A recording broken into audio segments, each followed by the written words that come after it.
Naam, karibu sana mtazamaji wetu wa Magesa Media, na kama hujasubscribe ndio wakati wako wa kufanya hivyo ili upate taarifa zote zinazohusu michezo na burudani kupitia hii channel yetu ya Magesa Media.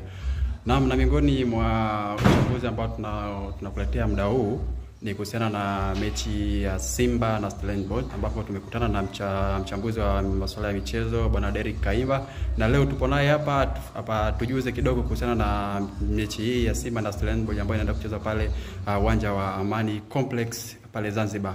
Naam, karibu sana Bwana Derrick Kaimba. Asante Magesa, mmekuja na jambo gani sijajua hii leo? Naam, natamani tulizungumzie.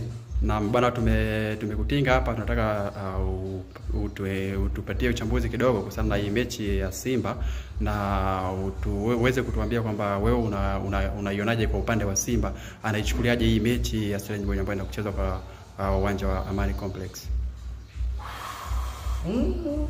To my own side, utakuwa ni mchezo mzuri ambao kwa Simba na wanakuwa na advantage kubwa kwa sababu wanakwenda kuanzia katika ardhi ya nyumbani, nikiwa na maana visiwani Zanzibar. Zanzibar ni kama nyumbani wajia kwa Tanzania, kwa sababu hapa ni bara, kule pia ni wapi? Ni visiwani. So tunakuja kushuhudia mchezo ambao bado Simba